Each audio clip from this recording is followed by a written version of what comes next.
Well, hello there. Now, before this video gets going, I wanted to take the time to personally thank everybody that's followed the channel, the Vaydor build, and left me comments, and kept on supporting from the very beginning. I'm starting to notice some really cool traction with the channel, and I'm so glad to be able to bring you guys another video right here around the holidays. So thanks again for hanging out, and you guys tell all your friends about it. We're going to keep this Vaydor build going, and hopefully 2024 will be the year that we can finish it and drive it. See you guys later.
Alright, well, I promised you guys that I would be back with more Vaydor videos, and I know it's been an awful long time, but a lot of stuff has changed around here. You saw I put out a few other videos with what was going on. You know, it was the Tesla, it was revamping my whole garage, my workspace. Everything is easier now. I've already done a few of my piano restorations and things like that, just to kind of get the balls rolling again, and you know, it was totally worth it. Lots of things that I really needed to change and move around, especially before I try and finish up this car. So for the last month or two now, I've actually been back on the Vaydor project, and I've just been dying to get this video done, but I also wanted to make sure I had enough material and you know, made enough progress so that we could make a good long hour-and-a-half video again, or somewhere around there, because I know it's been a long wait. Some of you have been commenting, and I thank you guys for all the support and sticking around and keeping with it. So I wanted to really make it worth it. I've got a lot of material to cover in this, so you guys, like I said, grab your snacks and whatever else you need, because you might be here for a while. Alright, so before we get going on this front clip, if you refer back to my Vaydor Part 1 video, probably somewhere around 12 minutes, I was showing how we basically get the front end all taken off from the G35, and I did a really rough fit just to make it to where we could slide the front clip on, get that little core support thing, you know, rough fitted. There was just a lot of things that I didn't finish, so this is going in depth. We're basically going back to the front end, because I did that when I was just kind of having fun, getting the feel for it, and it's kind of nice being able to do that, because throughout the build process I've found that it was a little bit useful if I could kind of slide the front clip on, whether it meant being able to put it on the car just to keep it from cluttering part of my work area, or if it had something to do with lining up the body, or you know, kind of questioning something, or dealing with the doors. So it's probably a good idea, if you're following my video series and you're doing a build, it's not a bad idea to kind of do it that way. You know, you're not going to do the front end first, you know, with all the fine tuning, but if you at least get it to where the core support piece is kind of rough fitted on, and you can slide the front clip over to the car, it's just basically gonna make it to where it's kind of nice having that capability. So we're picking up here now at that point, because once you get to that where you can slide it on, the main way to do this car is building from back to front. So you're gonna do, you know, maybe the rear trim, maybe get the trunk lid going once the shell's on and all that, of course. Do your doors. So now that we're back to the front clip, I'm basically halfway done, and that's kind of cool because it's time to go back and, you know, fine tune, like get some areas attached where they need to attach, you know, get things to line up a little bit better. It's a cool place to be, but I just wanted to kind of go back and revisit that a little bit, because if you're watching this video and you haven't watched the rest, it's gonna seem like the front clip is already halfway done, but we did it in part 1, so let's continue on. There's a lot of good stuff that's gonna be covered on this, so I hope you guys enjoy it. Okay, so I'm on the passenger side right now, and this is right behind the front wheel where this kind of fender area attaches. Now, once you get it trimmed, and a lot of it is in there, you get it trimmed enough where it's going to wrap around that bottom panel and be pretty level out here. Now you see there's a lot of, you know, filling and rework with fiberglass that's going to have to be done to get this closer, you know, before even doing the actual body work, but that's fine. You know, some good sanding and some flux filler probably. Now there's a factory hole that has threads from the fenders here. I figured I've got the bolts, of course, save everything, because some of the best hardware you can get is going to be what came with the car. So use this, you know, at least for makeup. Maybe put a washer on it. I mean, it may not even need it. Yeah, I want to double emphasize on that little statement. Save everything. Okay, I mean, maybe not the fenders, or if you sell the hood, take everything off of it. Hinges, hinge bolts. I have used so many of the parts from the original G35, especially the bolts, because the hardware is really good quality coming from a car factory. You know, it would take a lot to just go to a local store and try to find hardware that's as suitable for building a car as what you're actually going to get from the factory pieces. So save that stuff. Label it in the bags. A lot of the same, you know, hood hinge bolts I used for the Vaydor, even the trunk hinges and trunk bolts, use those on the Vaydor also. It just goes on and on. And as a matter of fact, there are some nice little gold colored, whatever that plating is they use, some flange nuts, and they actually fit the Camaro mirrors that I ended up ordering. So it's I'll try to hit those on a little more detail later and figure out where those nuts came from on the G35.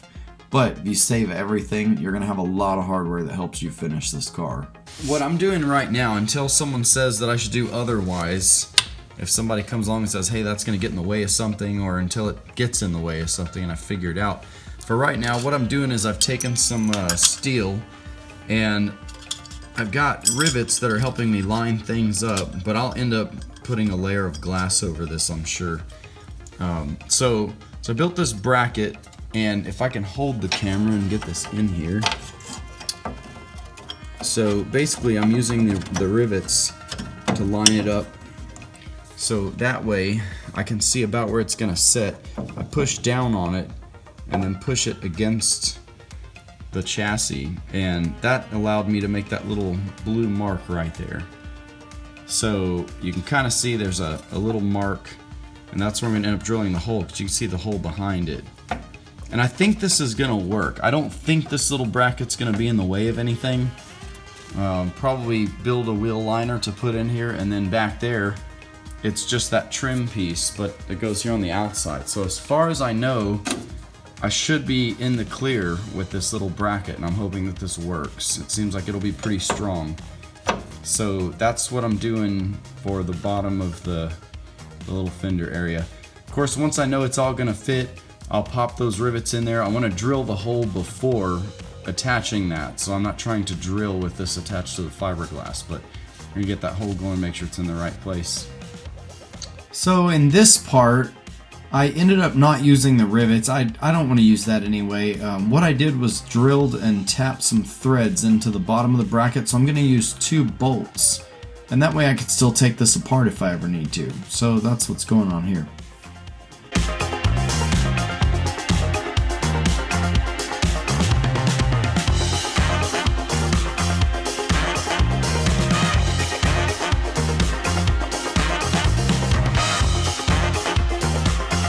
So right here you can see I'm just going through the process, getting the holes lined up with the bracket the way that they need to go. Trying to be as accurate as possible here, because when I bolt all this together, I want that little bottom of the fender to line up exactly where I kind of set it to line up. So even though, you know, final body work is gonna really determine all the gaps, I want this to be where I pre-positioned it. So that's what we're working on here. We'll get the bolts that'll thread in from below, get the holes drilled out properly, and get these to where they're just kind of bolted into position, and then we can keep moving on, you know, forward with the rest of the front clip.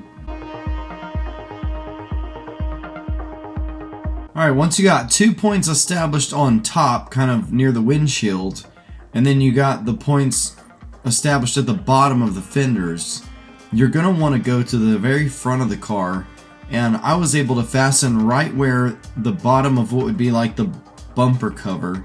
Right there in the middle, you've got that flat section that kind of goes up, you know, underneath.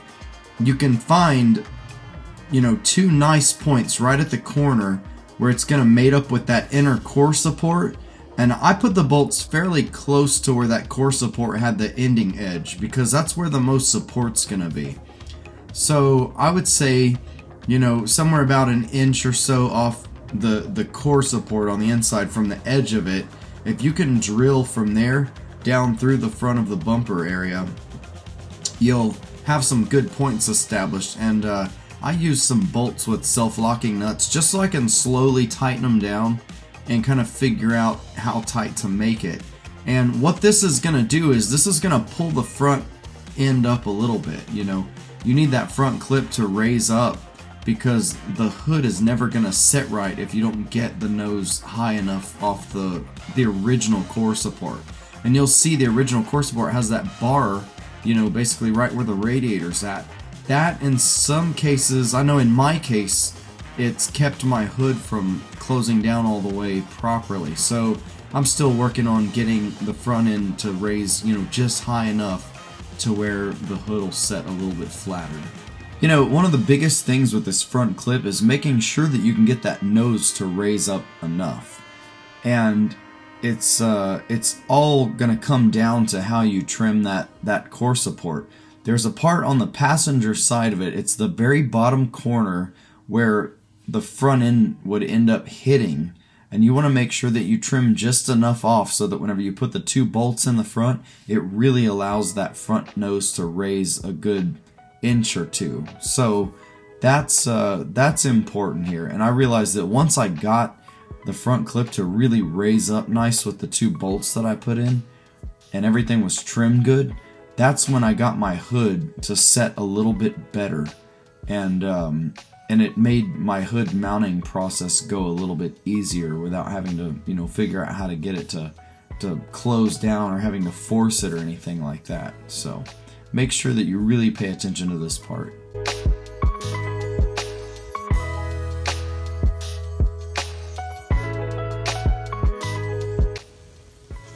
Alright, so here's my passenger side door on the front end. Now, I've pretty much got the front clip where I thought I wanted it, and the door. Like, everything looks good when it's closed. But the driver's side doesn't do this. There's about a 1/16 gap between the hinge and the fender. So when it goes down, it pushes the fender in, and then, you know, it just rides past it. So it's just rubbing, like it's barely hitting. And I'm thinking, if I shave some metal off the hinge, which I don't really want to do, that's going to probably fix it. But it's going to be a combination of probably moving this in a little bit more, but then body work isn't going to line up. So I don't really know. I don't really know what to do. It's either maybe moving it in a little bit and then moving the door in. I don't know. It's just the passenger side. The driver's side has a good inch of clearance. It's weird. They're just completely different. So just to be clear on this part, I actually started by mounting my passenger side. I was actually like stretching the front clip, basically to the point where if you set the hood on, the right side gap was going to be too far open. And the reason why I did that was because The door, I had mounted outward quite a bit so that it would match the bottom of the rocker panel. But that's not going to be the best way here. And one thing I'll say is if you're doing this, try to see if you can get that lower rocker to go further onto the car before you mount it and bond it solid. What's basically happening is on the right side of the car, that rocker just sticks out a little too far, maybe even a ½ inch on some of the kits. I'm hoping somehow they found a way to fix this. But if you can, you would have to actually cut quite a bit of the lip that goes over and forms around the door jamb. You'd have to remove quite a bit of that to get this rocker to go on far enough.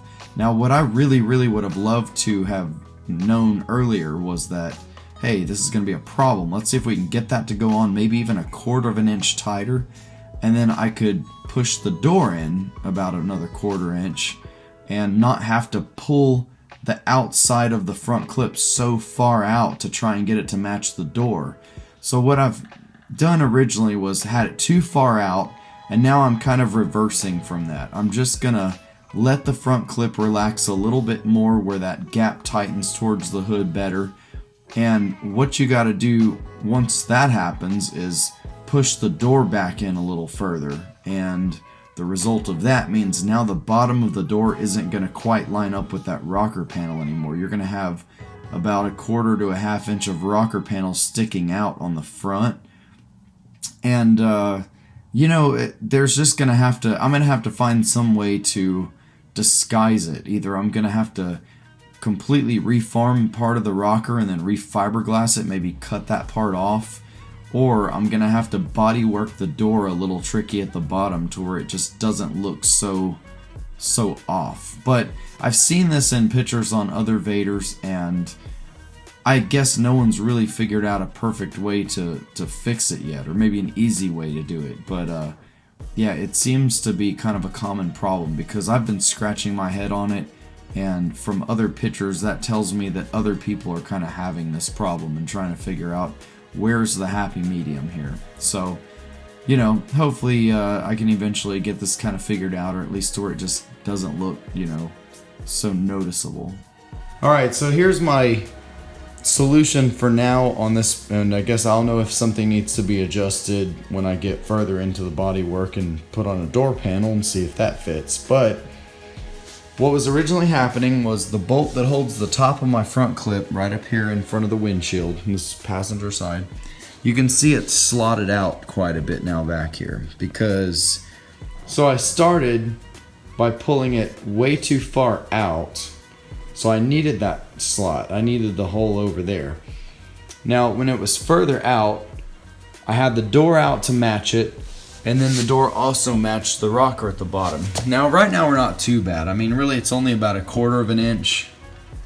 So, I mean, I can kind of deal with that when I do the body work. But the solution I have for now, at least until further notice, is I've allowed this to go back in a little bit so the hood gap isn't so crazy. It's definitely a little bit better than it was. It still needs work, but it's a little bit further closed here. The door isn't contacting the edge because I've moved it in. And here, I'm going to go ahead and open it and show you. So when I pop this open, you can see now, it's hard to see here, but when the hinge comes up, it's not contacting the edge anymore. It passed it now. There's not a whole bunch of clearance, and I'm pushing on it a little bit to make sure that whenever I close it, it doesn't hit. I mean, you'd have to push the door pretty hard to get it to contact. So that's where I think I'm gonna leave it for now. And I'm gonna see if I can somehow do the body work for that to line up a little bit more. If I have to, maybe I'll end up cutting part of the rocker off and having to refiberglass and reform it, but who knows? For now, this is what I'm gonna roll with. It seems like I found a bit of a kind of happy medium with everything. Even with this front clip pushed in a little bit, the door has, you know, it's still pretty flush at the top. So we'll see how this works. Alright, now I added this next section because you're gonna find, I mean, unless something's kind of changed, you know, I guess when you're molding these complex fiberglass parts, throughout the build, you're gonna find areas where there was gel coat and there's voided, you know, no fiberglass, like an air pocket in the body.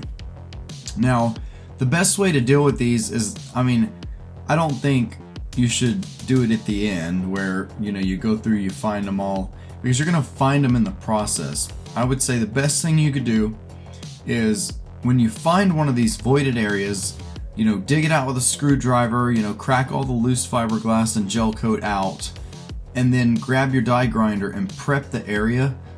But don't necessarily, I mean, you don't have to fix them right then and there. What's really helpful is if you prep a whole bunch of these areas around the car, and you're always going to have leftover resin whenever you're doing one of the bigger parts. So say that you bonded part of the body, or you're adding some fiberglass somewhere.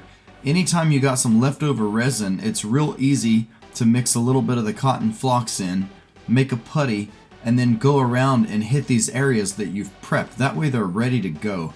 So that's the reason why I added this little section. There's a couple video clips. I just want to show you the examples of like the air pockets.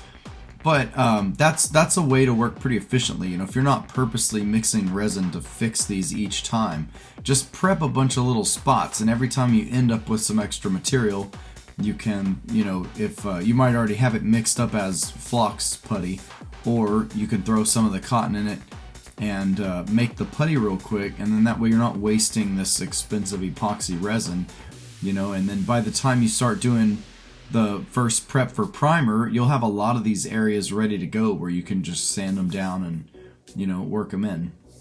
Okay, one thing that's going to help you build this car a little bit more efficiently and maybe save a little bit on some material is one of the first things that you should do once you get body panels kind of set on and you start messing around with them is, or let's just say, don't even put a time frame on it. Anytime that you find something like this was a bubbled area on this line especially. Now, there might be more here that I need to fix. Oh yeah, there's a little bit. So basically what you want to find all this stuff, or anytime you find a bubbled area. So let's say here's one that I haven't messed with yet. You know, you can see that when they were building, and I'm sure whatever it is, this is one thing I wish the kit had less of, was these voided kind of bubble areas. But you got to figure out how big it is, and a lot of times when it's on this line, that kind of sucks, because I mean you got to rebuild that area of the line. This one doesn't seem too bad. I'm just kind of pushing at it. But what I'm going to do is I'm going to cut all this loose layer out. Maybe get a you know, I don't know, some kind of a pick or whatever. So I do that first, and I want to see how big this bubble is, and then you're going to want to prep it, you know, to where it's tapered out. So you get your die grinder, prep the area, and I would say as many of these as you can find early on, find them and prep them. Because anytime you have leftover resin, let's just say that you're doing a big part of the bonding project or something, or you're doing the wheel tubs, if you have extra resin and flocks mixed, it's going to be really nice to just have a prepped area where you can smear it. You know, I've done it there. I put some here. Even on the bottom there was a big section. I think I had micro in there. That's why that one's brown. I have my brown micro balloons that I use for certain things. So that's going to help you out a lot, because like I said, I do kind of wish that this kit had less of those areas, but I know with the process it takes to make it and all that, it's just something that kind of happens, so it's hard to avoid all of it. But yeah, so find all these little, and see this one here still goes for a while. This kind of sucks, but I want to know about all this. Like if I see a little bubble area, I'm going to pick around a little bit, because I don't want these to creep up on me later when I'm either sanding the primer and I push on something too hard, or something hits it and causes like a hole. I want to know about these areas and get them fixed before I really get deep into the paint and body work process. Now while we're here, one thing to bear in mind is, you know, epoxy resin, especially the West System resin I use, It's great for a lot of things, but I don't really trust a lot of things bonding to gel coat. You know, the polyester primer is one thing, it's kind of meant for that. But you can see that I swiped the leftover resin flux here, but you want to make sure that when you go back and you sand this, that you're getting all that over swipe off of the gel coat. Like, I'm going to be sanding this down enough to where the only flux left that I put on there is going to kind of be inside. You can see through it a bit. So the area that was prepped, that's all where it's going to be. I'm going to make sure that I get this area here. I'm going to sand all this off, because whether it's sticking to the gel coat good or not, I just don't necessarily trust the harder material like resin or the fiberglass matrix altogether. I mean the composite altogether.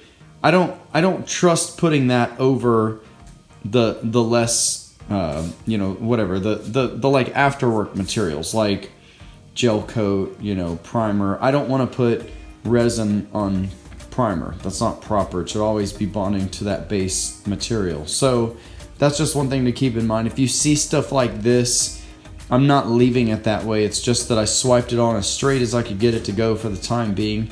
I might have even been in a hurry trying to use it, while it was hardening. And we are going to go back and clean that excess off. And this is going to be sanded real nice, and then I'm going to, round that line off. So this is one thing to think about. Resin bond's good to prepped fiberglass that's already existing, but you don't want to go putting stuff like that on top of the gel coat or on top of the primer.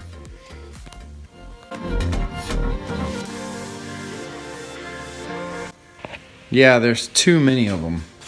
There's these pieces. The one that ends up going here gets trimmed a lot. That one. Then you got this big one that kind of gets trimmed down like crazy and goes in there. And then the long running board that runs across the bottom. So 1, 2, 3, 4, 5 per side. Yeah, it's a lot.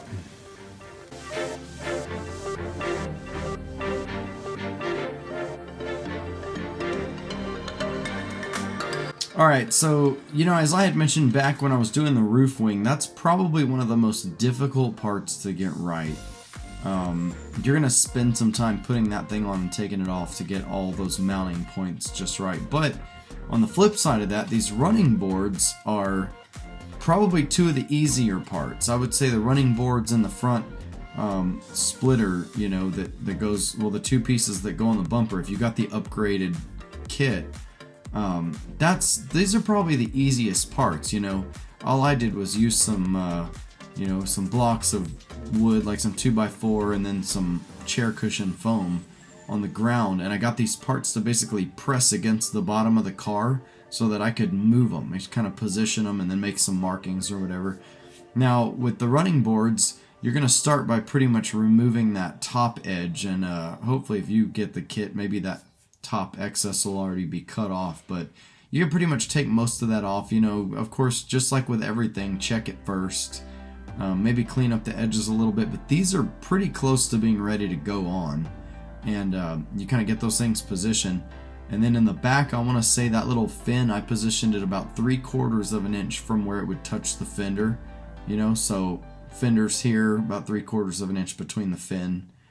And in the front, I think it's stuck out right at about 1 inch from the bottom of the body. So not too difficult with these.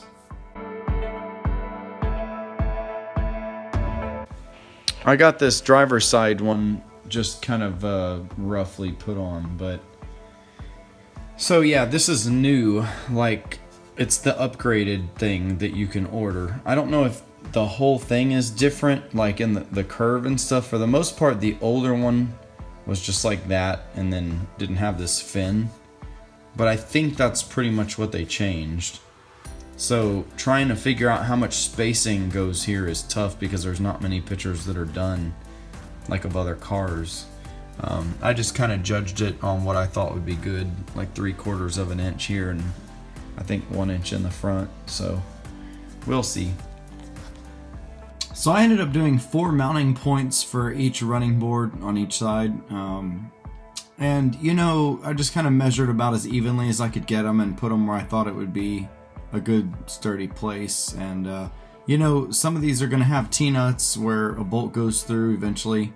The others I might end up using like some license plate inserts, maybe under the rockers. So something like that, some kind of good, you know, means for fastening. I just haven't quite figured it out yet, but there's a few ideas. Okay, so I need a fairly quick way to drill some rough holes in the fiberglass underneath that running board. And when I don't feel like putting the whole car up on stands, what I'm going to do is I'm going to take one of these old Phillips bits and I'm going to put it on the grinder and shave this back end down just enough to where it'll go in the angle grinder. Now you're going to have to be careful with the speed when you do this, but as long as you can get that Phillips bit to stay in there good, and you put a self-tapping screw on the bit itself, you can get it to drill itself in that way.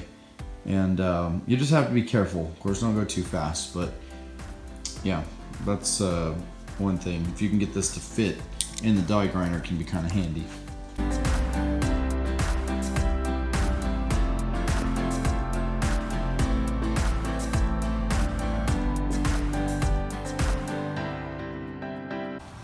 Okay, tonight I'm messing a little bit with trim pieces. Now, with these right here, go on the quarters, you're going to want to trim these just around the curve on the outside.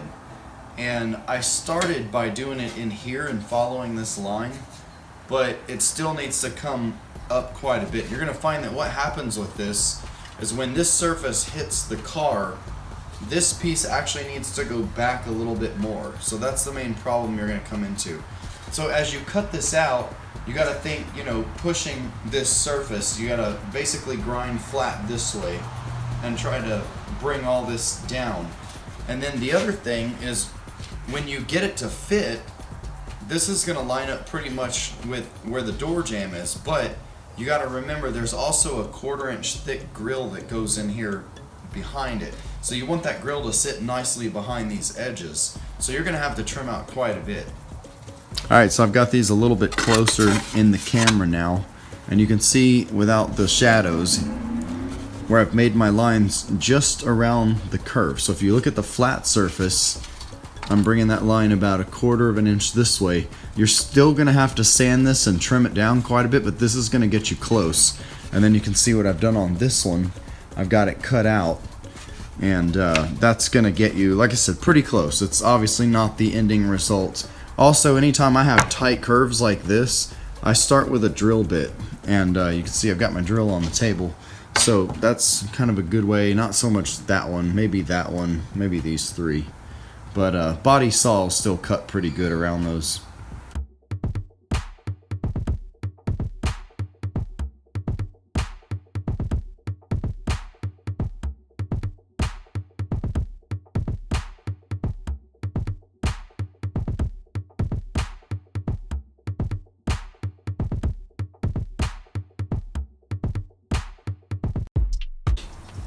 Well, here we go again with this, you know, voided areas under the gel coat.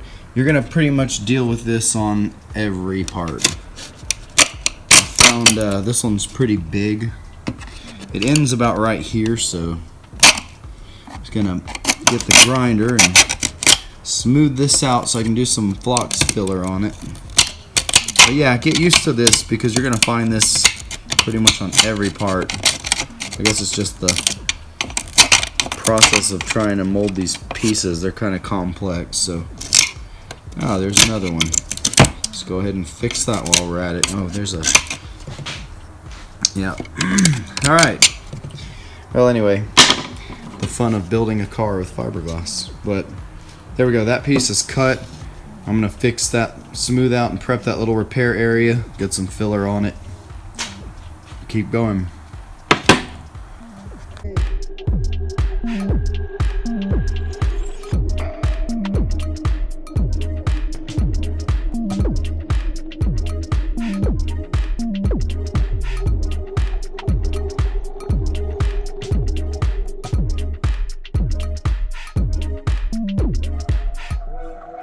Now, it's always a pretty big job when you're gonna, tackle the whole piece, especially the front clip or the main body shell. At some point you're just gonna go for it, and you need to cut all the edges nice, clean them up. I ended up using hard metal files to cut those little body lines that we put in the Vaydor, just for taping. I mean, if you had to do like a paint touch up, you wouldn't have to paint the whole front clip. You could just cut the line right there. And so there's the ones on the rear of the car, and then there's also here at the front clip. It meets right up at the corner of the headlight and just kind of runs to the fender curve. So things like that, I would start with like maybe a cutoff wheel super lightly, and make a nice line. Run some masking tape. There's just all kinds of ways to do these things. But you're gonna have to go around this whole thing, clean up the edges, make stuff as straight as you possibly can. Round off some ugly edges, and get rid of all the excess, things like that. It's a big job, but that's where we started for this primer prep. One thing I also did on the front clip, and I'm probably gonna show this a little bit later when I'm doing the lips on the inside of the fender curve, but where I cut those little tape lines, or those body lines on the front clip from the headlight to the fender curve, I actually added a couple layers of fiberglass on the inside of the body, because when you cut that line, you're not going super deep, but I just didn't want the fiberglass to be super thin in some areas right there and make a potential area for a crack later. To be totally honest, I really wish that this kit had a separate fender and like front bumper cover kind of setup, but there would be some redesigning going on to make that happen. So the fact that you're putting that little body line there, I feel safer, and I thought it was definitely a good idea to add some reinforcing layers of glass behind it. And I did it all at the same time. So you'll see a little later in the video, I add the fender lip to the whole curve, and that's whenever I also did the reinforcing. Once you get all those edges cleaned up really nice and you're ready to roll, you're going to want to sand this whole front clip, or pretty much any of these fiberglass parts. Sand them pretty good and give them a good prep with 80 grit sandpaper. And don't worry about sanding those scratches out, because the poly primer needs to fill all that, and that's going to allow that poly primer to really bond good to that gel coat. So prep with 80. Make sure you're really thorough about it. Gel coat tends to stay pretty shiny unless you really sand it. I mean, it's some strong stuff, so make sure you can look in the light and see that you're prepping it really thoroughly and not just kind of skimming over it. You'll find out when you prep the main body shell, or even something like this whole front clip, I mean, these are long days. If you've got the time, you're just gonna want to dig into it and just keep on working until you're there, or you just got little touch-ups to make. I mean, these were some good 6 and 8, 10-hour days, just pushing away and continuing on to keep these going and get them ready for primer. Alright, what I'm doing today is I started on the driver's side of the front clip, and I'm working my way around, cleaning up all the edges, cutting the little line that kind of goes in there, so if you ever got to do paint touch-up, it makes it a little easier. Every edge pretty much either is going to be filled in whenever you get the kit, or it's going to have kind of a rough cut. So I've been working my way around. I've done the middle where the grill goes, and I'm going to end up taking the front clip off to do the primer, and that's the base layer. I'm getting ready to do the poly primer just to cover up the gel coat. That's all you do with it. So then I'm going to finish cutting all these little edges, and I like the fact that I put that kind of a platinum dark grayish color that I used for the thumbnail image. You can see on the videos, you can see more of it up here. It's a cool color, but I sprayed the whole front clip with it just so I could get a good thumbnail picture whenever I first started this build. And it's really cool because it kind of acts as a guide coat. It shows you where there's issues like spider cracking there I might have to address, and it works really well when I'm sanding to show me where I've sanded things out. So it's really cool. And even here, these are like little low spots. So as I sand, they're going to kind of go away. The gel coat will actually blend a lot of that stuff out. But that's what I'm doing right now. And it's really cool. I mean, even for making marks, you know, I take my file, I go around and put a mark, and that is where I'm gonna cut. I'm gonna take my little body saw and I'm gonna cut just above that little line, and then we're gonna use the sandpaper to make it real nice and finish it off like we did all the way around here.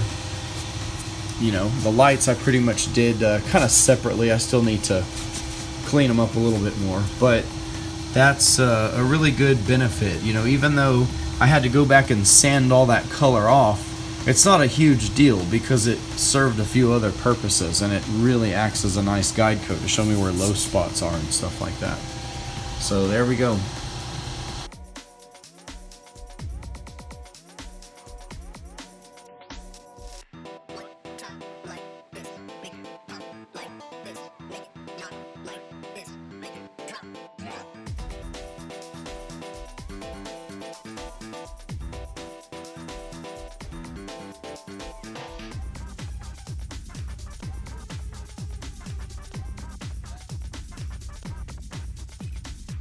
And once again, you know, you'll find a lot of the edges have excess fiberglass, which means they're not going to be really clean either. They're going to have, you know, some cracks or some loose strands of the glass hanging off. So it's good to kind of go all the way around the bottom and make some nice markings and trim everything.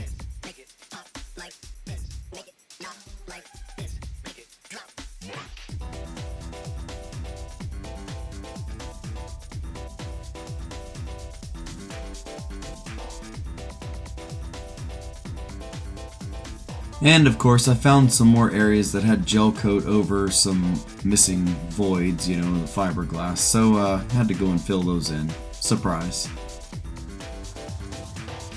Alright, the front end is almost ready for primer. I put a good solid 9 hours into it today, pretty much without stopping. I ate a good lunch and then just went at it. And a lot of what I was doing, I'm just kind of re-summarizing. I went through and cleaned up a lot of the edges and these holes, you know, if there was still like a little bit of a lip from a rough cut. Some of it still needs a little bit of straightening. You can kind of see even in the camera. You know, they're not perfect, but I gotta make some final adjustments. And then once I prime it and do whatever, you know, I got all these little lines cut into it. And what I had to do in the end was fill in some of these bubble areas where there was, you know, sometimes when you're sanding, you end up cutting through because there was, you know, gel coat that was kind of hovering over a void. The worst ones are right here on the rolled line, and I mean, that's terrible to have to fix that, like to have to do that body work, because I mean, just getting that line right again, it's just a pain. So I really wish that the kit had less of that going on, but you can kind of see there's just various areas around it that I've had to go touch up. This one was missing some resin, you know, it's kind of like it rolled off a little bit, you know, too quick, like too soon. It didn't really go flat like the rest of this, it just went back. So, but I feel like the front end is 90% ready for the first coat of that polyester primer, and then that's pretty much what you start doing the body work on top of, and then I'll have other fiberglass repairs I'll go back and do. But for the most part, just a lot of sanding. I sanded all the rest of that base coat that I had put on for my thumbnail image, and kind of made it look kind of normal again. You can still see I have that base coat on the hood that I haven't sanded off, but it was just for a good picture. There we go. Also, when it was on the car, I made some markings of where I wanted to cut this inner area. So there's still a little bit of cleaning up that needs to happen there, but it's better than it was. It looked really bad before. And I didn't like having all that excess fiberglass hanging over.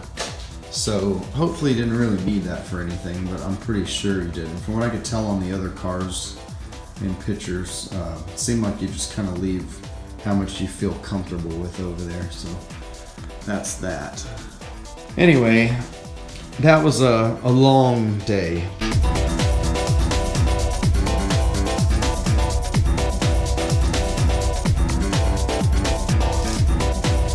So I went ahead and let it set for the remainder of the night. That way the resin could dry on the areas that I had to touch up.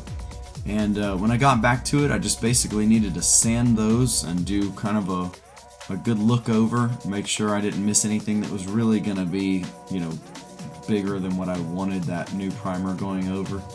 And that was pretty much it. Just get this thing ready to spray. Pretty excited about it.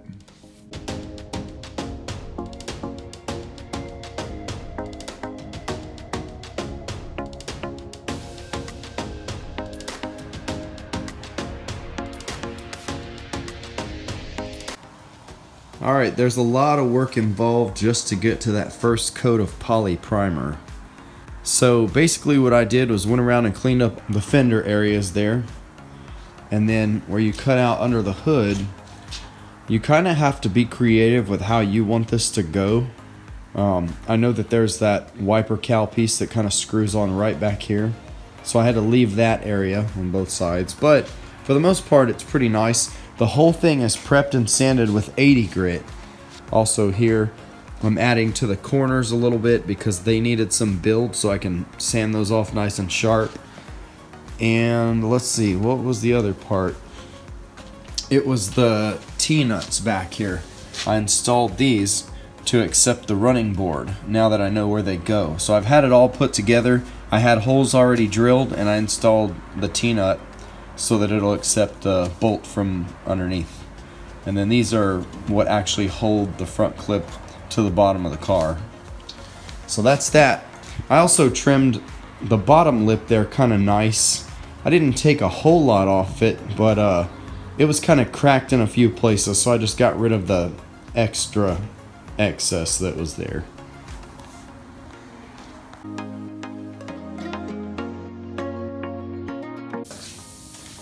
Alright, the repairs are coming out pretty good. Now I had to rebuild the back corner a little bit. One thing that I'll say I don't like to see is new resin should not be left over the white gel coat, because I don't really believe the new resin sticks to the gel coat good at all. It should always be stuck to fiberglass. So before I put primer on this, I'm going to make sure I get all that yellow area off. I'm going to get it off the gel coat where it blends right into my repair area. That's just something I'm really picky about. I don't like having a base material over a topping material like that, because I just don't really think it's meant to stick that way. But they're coming out pretty good. We're going to try to get primer on this thing today. Okay, so here's what happened. I was all excited. I was going to put primer on this thing this one day, and then I realized I only had about 1 quart of the slick sand primer left in my gallon can. And I was like, man, I know as quick as this stuff goes, I'm gonna need at least a quart and a half, maybe 2 quarts.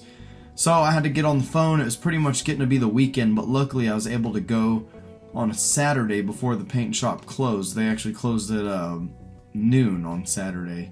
So I was able to go grab another quart, and usually I order it by the gallon, but they gotta order me another gallon. So I was able to grab the quart, and what was kind of nice about that was it gave me some time to do some other things that I'm actually really glad that I didn't prime first. I thought I was gonna come back and add the little lip around, the part of the fender to kind of give it a little bit more genuine factory look. There's a lot of fenders, especially like on trucks in the 90s, they all have that like lip in there. I don't know, I always like that. I feel like it gives it a little more strength instead of just having that dead edge of the fiberglass.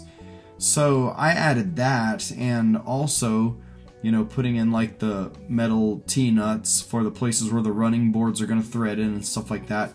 So it was a little bit of a good thing, the fact that I didn't have enough primer. Maybe it kind of kept me from rushing that process, and I'm glad that I knocked out these few other things before putting on the primer because I was just that much closer to having this part done.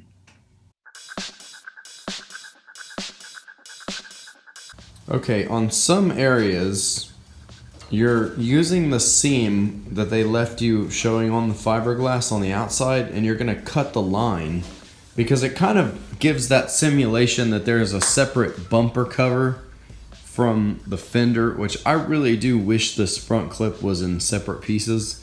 I know it can be done, it's just a lot more work because you'd have to build the lips to clip it together, you'd have to build more supports, it would become a lot. So it has crossed my mind, but I haven't committed to actually doing that yet. Now, the one thing about cutting the seam right here, especially because some of these areas of fiberglass are really thin.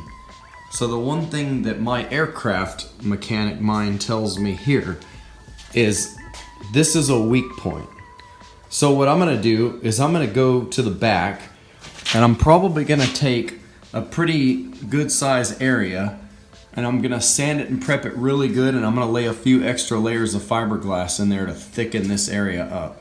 The other thing I wanna do is I wanna build a lip here as well, all the way around the curves of the fender, so that when I do a wheel well inside here, I'm actually gonna have a place to fasten the wheel well to.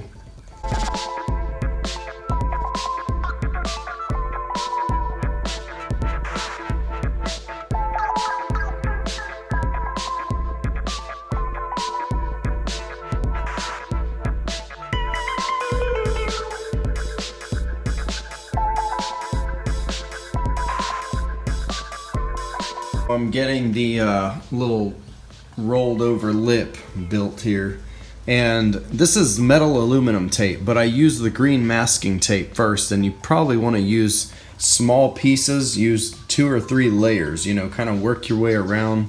I want my lip to be about 3/4 of an inch wide, and I don't really know of another way to do this. I mean, this has always worked out pretty well, and once you get a few layers of tape, it holds pretty straight. And if you can at least get the fiberglass fairly right around it, you can always go back and sand it, add a little bit more. But you can see from the inside, it's also correcting a little void there where the fiberglass was just way too thin and it sanded out. You can see some of those areas where it's wavy.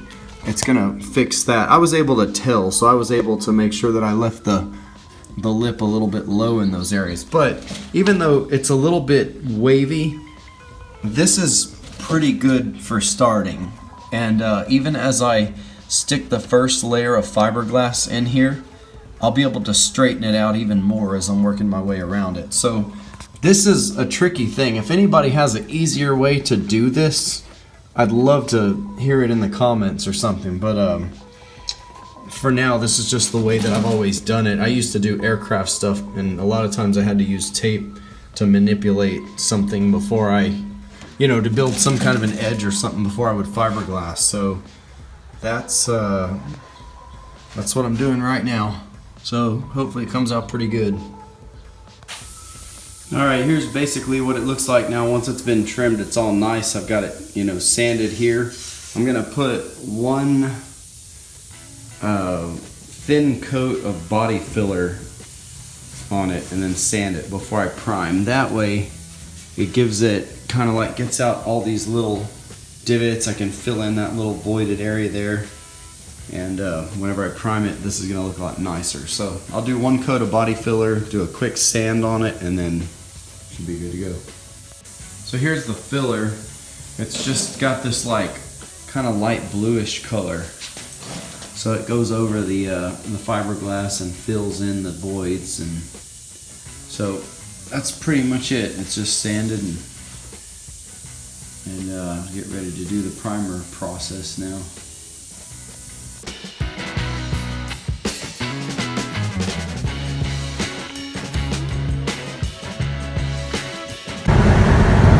God, we have the most incredible sunsets out here in this part of Texas. I'm sure these photos and videos won't do this justice, how 3D it looks.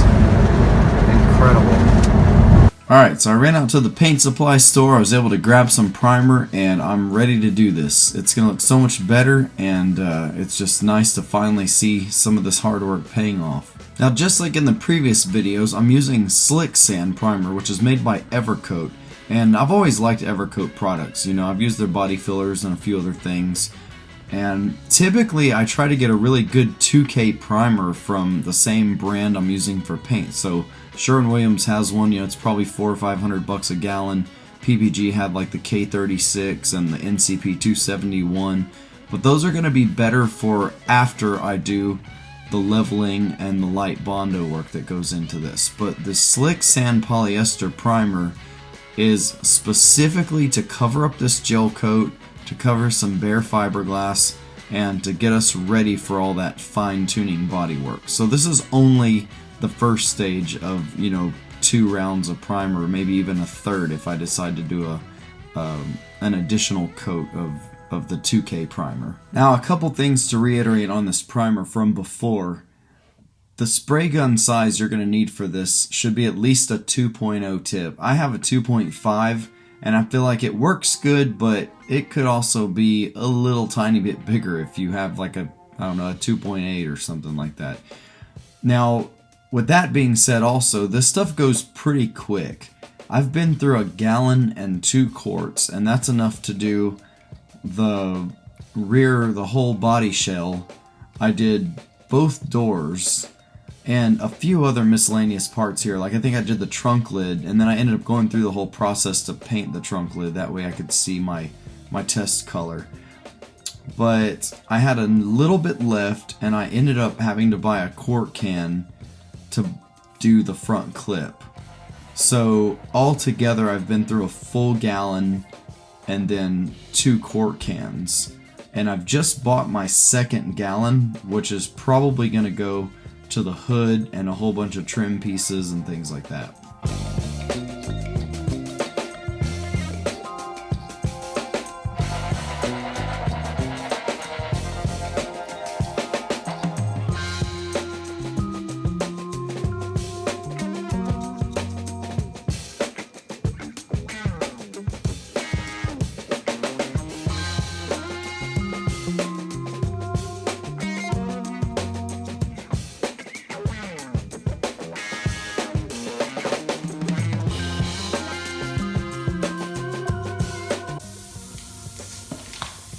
Well, I'd say for one guy that doesn't really know what he's doing, that's going to come out pretty nice.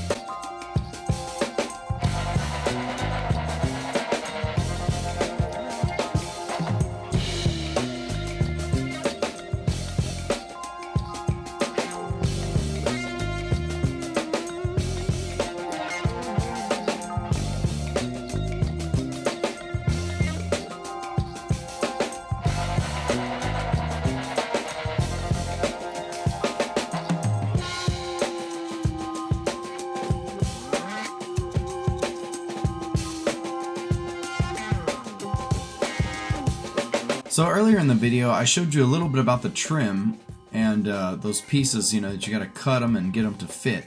Now that's one part of it. The other part comes down to the fastening. And one of the ways that we fasten these pieces to the car is going to be to permanently mount a screw or a stud into the part so that when you put it on the car, you're not having to hold something from the outside. You know, you can basically just put a nut on from the inside and you're good to go.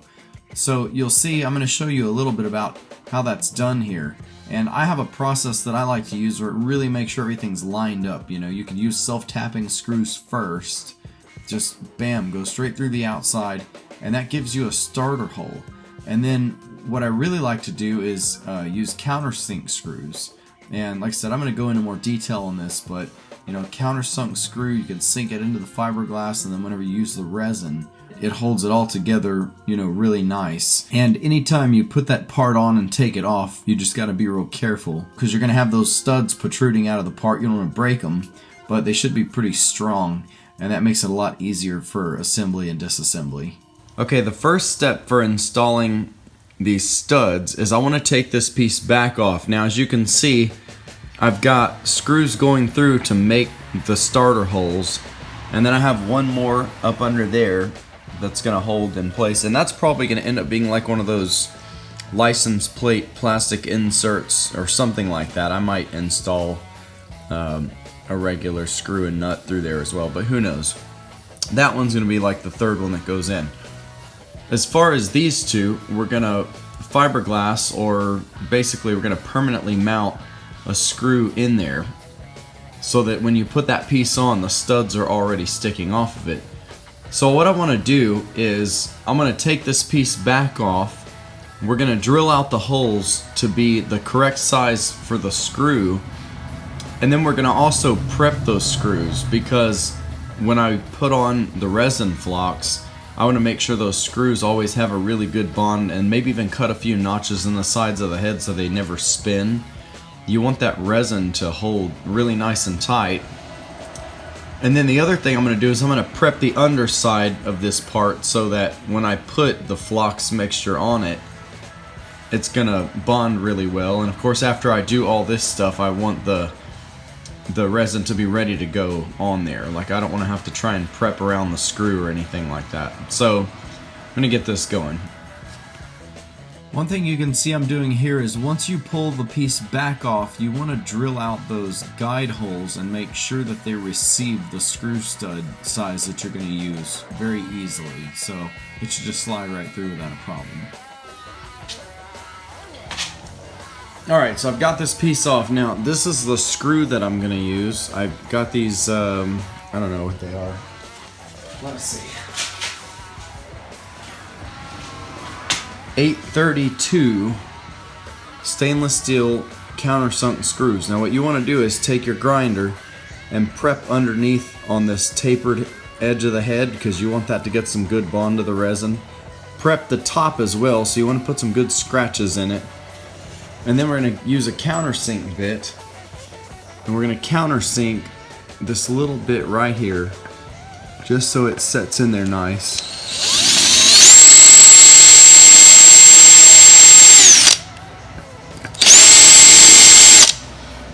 Alright. See how that looks. Oh yeah, it's not going to go through just yet. I actually need to use my other drill.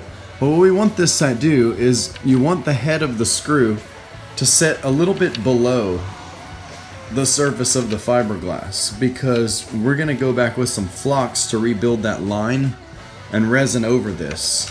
I just want the screw to be down far enough so that when I'm trying to grind and get that fiberglass shaped correctly, that the screw head isn't messing with me. So that's what we want. Same thing down here, we're going to countersink as well and get it to set down in there about as good as we can without going through. And hopefully it's still, you know, hopefully there'll still be a little bit of fiberglass that'll hold it nice and tight while we're putting it on. But either way, I'll probably put on the flocks mixture and then put a little bit in here. Prep this as well. You want to prep a nice spot around here. And that way, when I stick these screws through, I'm going to go ahead and attach it to the car so that the resin cures with these at the right, you know, correct angle. So that's the way this is going to work.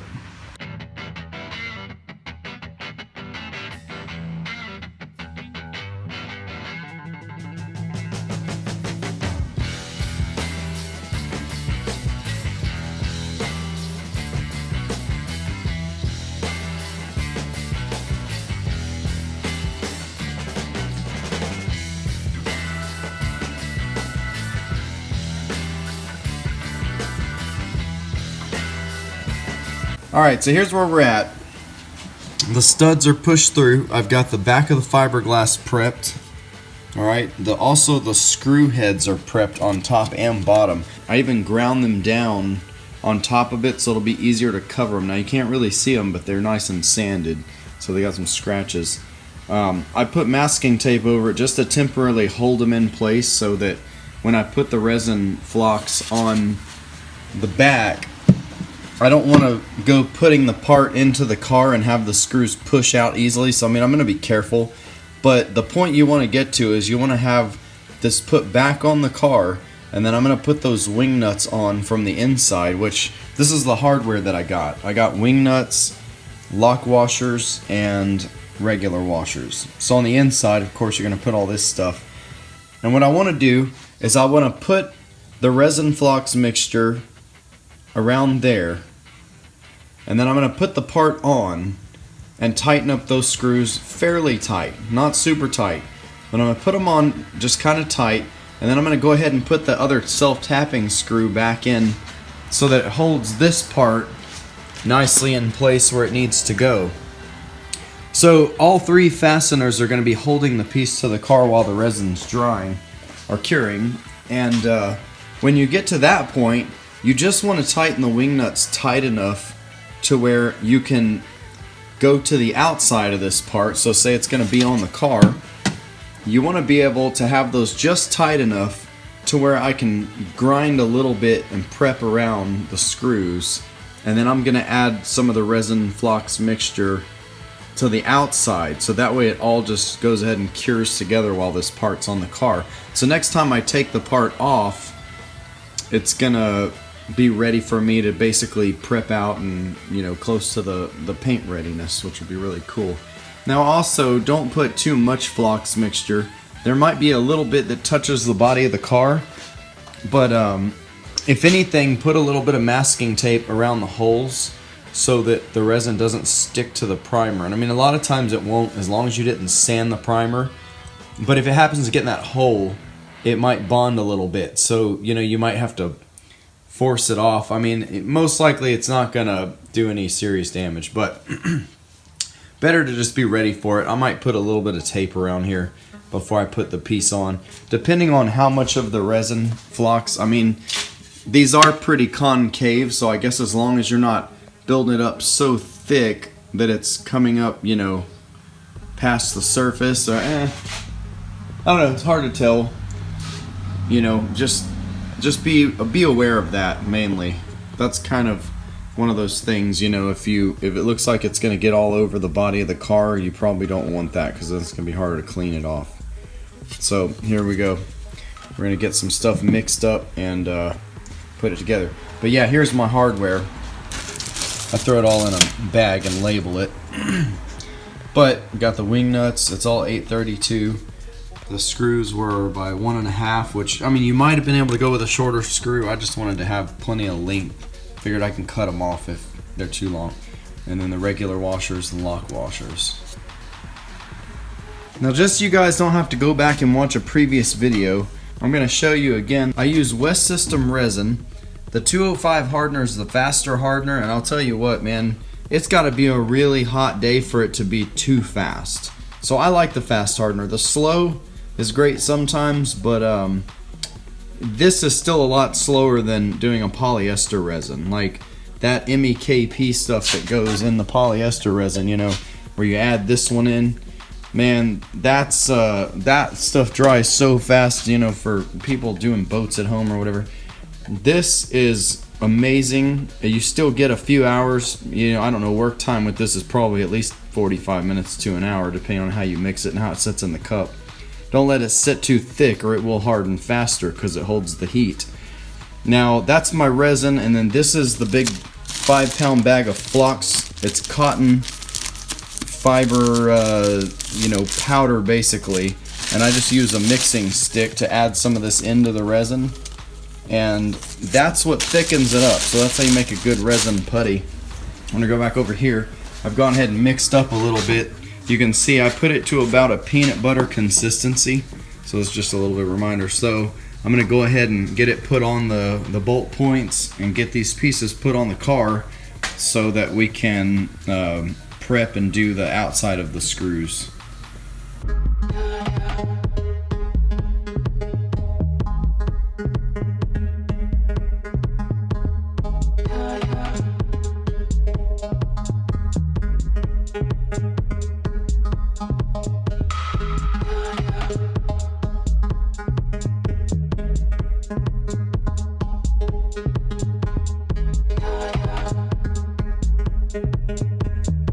You know, this is kind of the point where it gets to be more tedious. Like, you know, it's fun, but you're going to start paying a lot more attention to detail and really trying to get things a little more precise and make sure you're leaving room for other pieces that are going to go together. So, you know, this build is all like that, and it's just a process, just one thing at a time. Okay, so I did both sides on that quarter panel piece and I left those up to cure. Now I'm going to show a little bit of trimming the front fender trim pieces. And it took a little bit to kind of go around and outline where those need to be cut. But just like everything else, start with leaving a little bit first. You know, make sure that you're sure before you cut. Because, you know, the more work you cause for yourself, if you got to go back and add fiberglass, it's just going to take you longer on this build. So, you know, look at it kind of close. One thing I need to highlight is, like, let's just take the driver's side, for example. You know, the sharp point's going to point forward. But remember, at the back, you need to trim at an angle that comes in, you know, towards the wheel. So that's something to really pay attention to. If you look at pictures of some of the Vaydors that are done, you know, there was one picture I saw where someone had accidentally cut that point off on the back. So make sure that just as that trim piece points forward at a really long curve, make sure that the back piece has a point also, and that you remember to follow the way that it needs to be, that it needs to go with that body line. There's like a small area, and you'll kind of see that as you hold it up to it and get ready to cut it.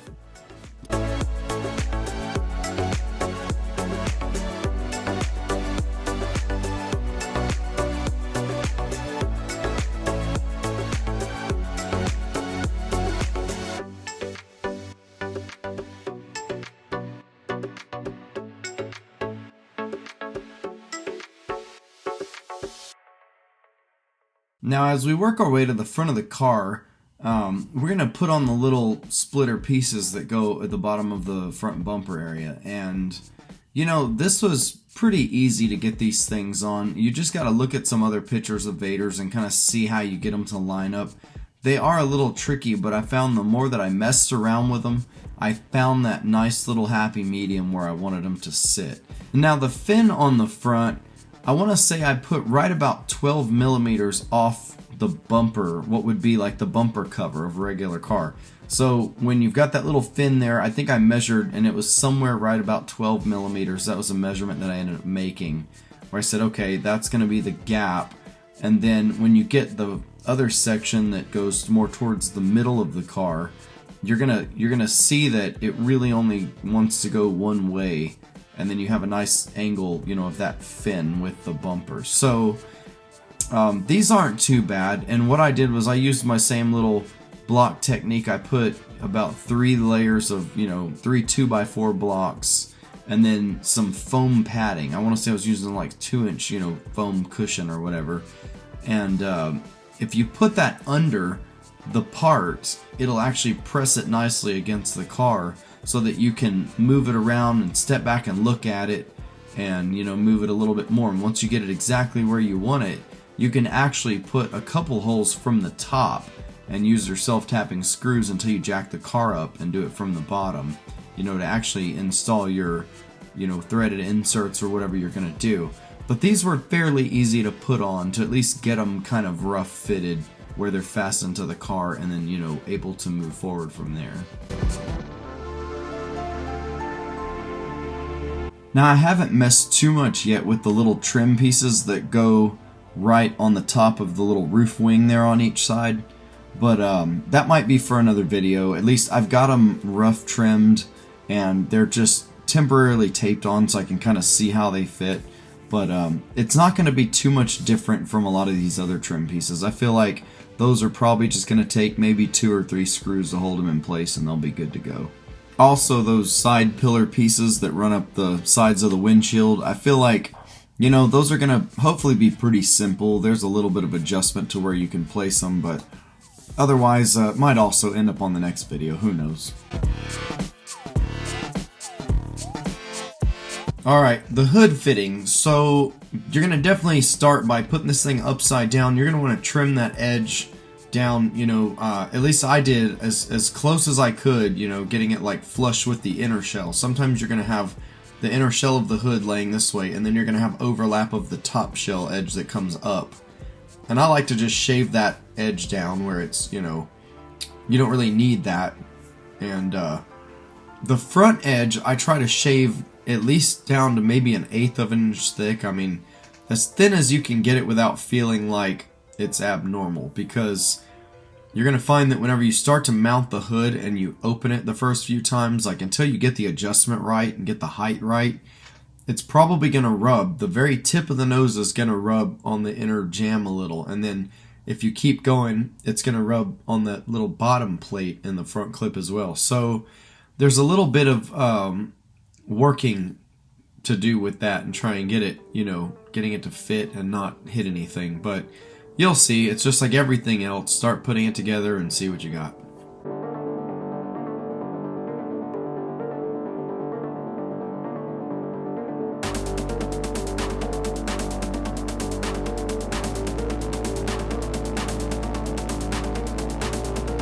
Alright, before you get too carried away, you need to get hood hinges, and I just went on eBay. The ones that seem to be the most suitable for the Vaydor are the 2001 through 2005 Kia Rio hinges.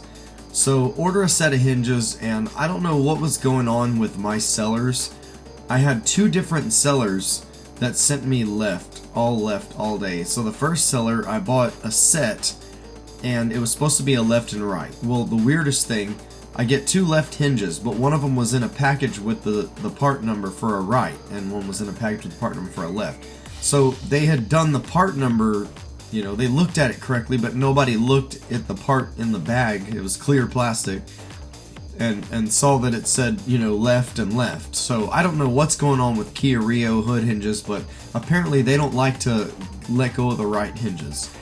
By the time it was all said and done, that seller had tried to send me another right hinge. 2 more times I received a left, and it sounds crazy, but here I am now with 4 left hinges and no rights.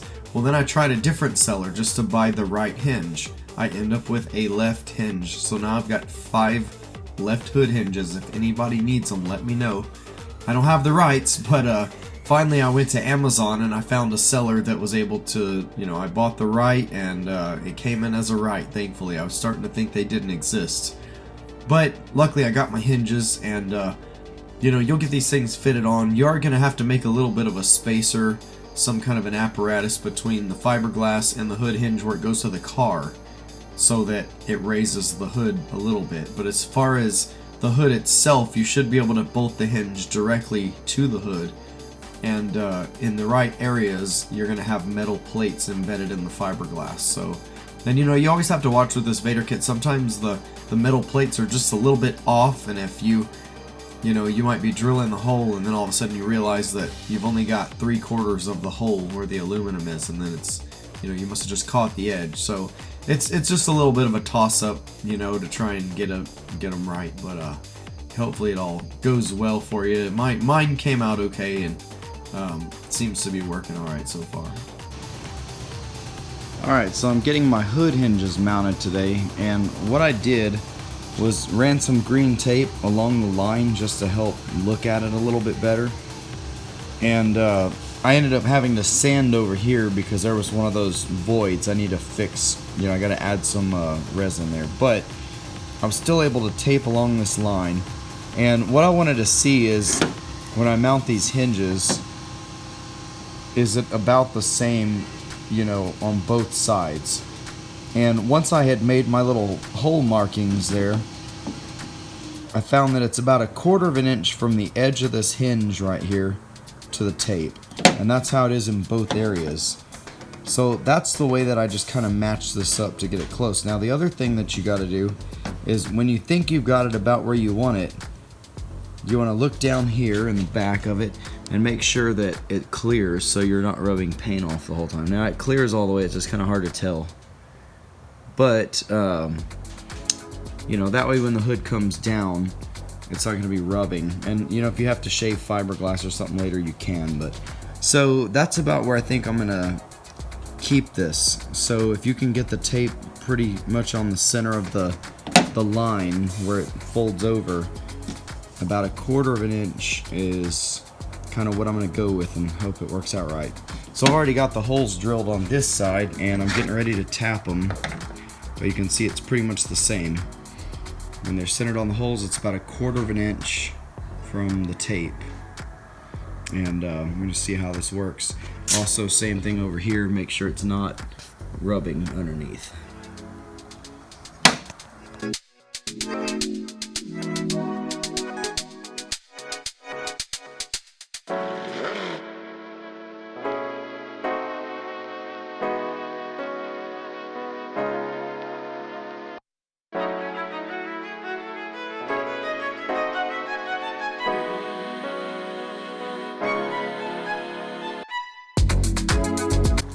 Alright, so I've got my hood hinges mounted to the hood.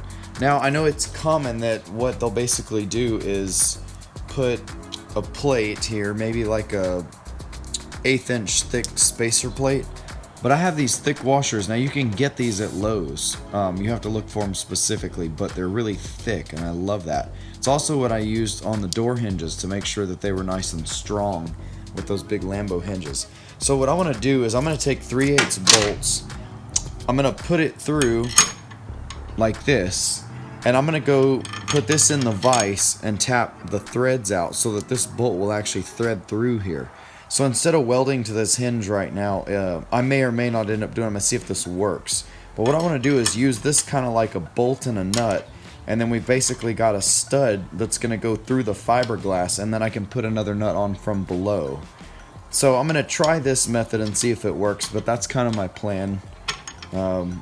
It's, you know, I feel like it's kind of a cool idea, but yet I can still take these out and change them if I need to or whatever. Alright, so part of the reason I wanted to thread these thick washers and use these is because what I'm hoping to accomplish is I want to have the bolt protruding out just a little bit when I set the hood on, because I'm hoping I can get the bolt to scratch the primer a little bit and show me where to drill into the fiberglass on the car. So to explain this a little bit better, you can use nylon locking nuts, and you don't have to. You can accomplish this by putting, you know, a locking nut on here. But what's cool about this is the way that they're tapered over or kind of radiused here. They sit really nice and centered in these holes. So let me grab the camera really quick. When you put it and you preset it on this side, that little bit of a radius is going to make sure the bolt stays good and center, and it's going to give you the centered marking, you know, that way you didn't have your bolt slid left or right or up or down or whatever.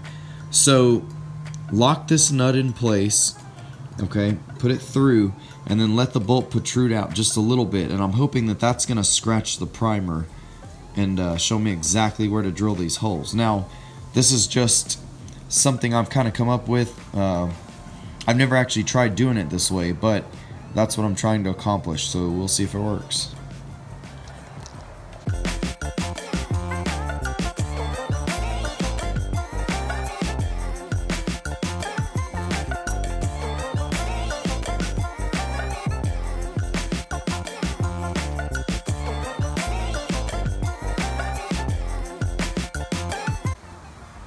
Okay, so I decided to try 2 first, that way it wasn't trying to do all the markings, and it looks like it worked.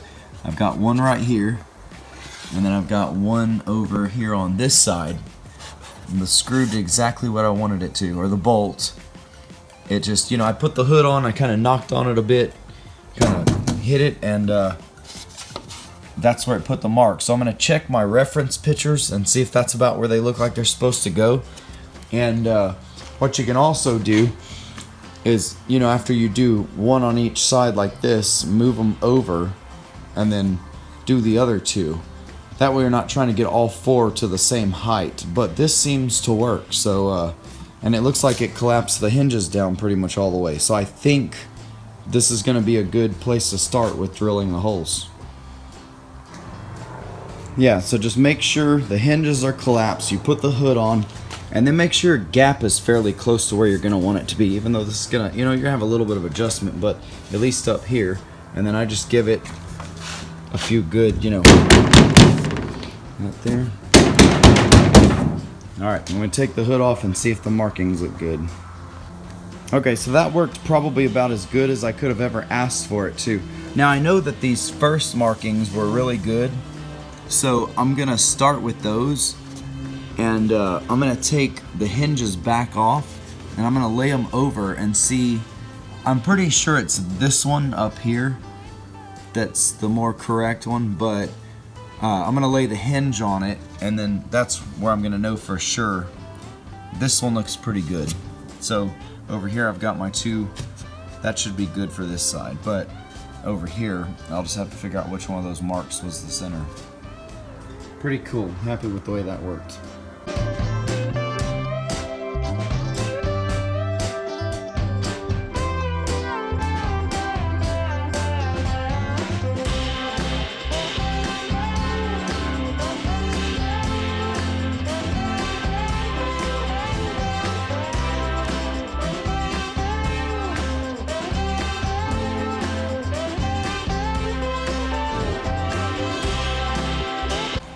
Alright, so I was able to make my markings, drill the holes. Hopefully that's where it's going to work out. And one thing I'm learning about my little threaded washer method here is you just might want to, it's easy, you just might want to grind some flat spots on the side so that you can hold this with a crescent wrench or even pliers and tighten the bolt up so you know it's good and snug there. But of course, don't over tighten because these are only about an 1/8 inch thick, so you could probably strip out those threads if you torqued it down too hard. But this is pretty cool so far. I like this, and it seems to work. So I'm going to try to set the hood on for the first time and hope it all lines up, see what happens.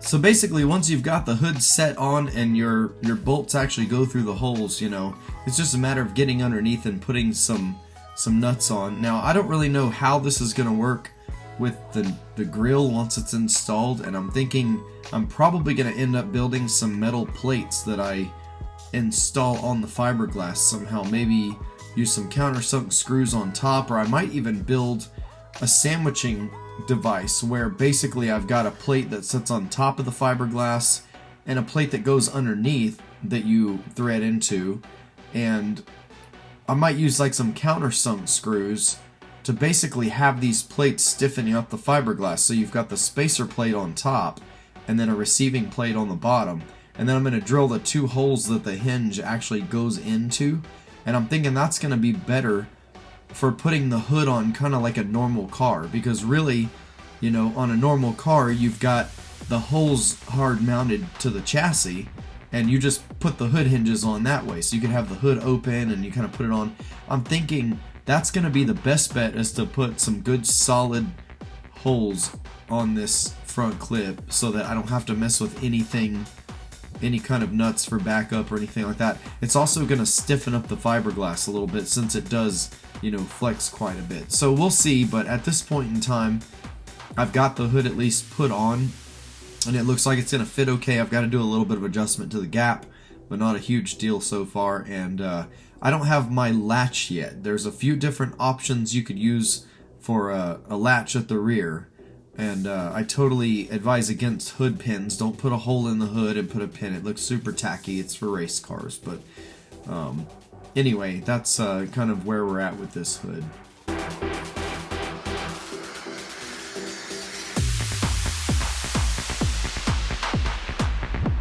Alright you guys, well, it's been a nice long run here, and you know, I actually wanted to, I had set a little goal.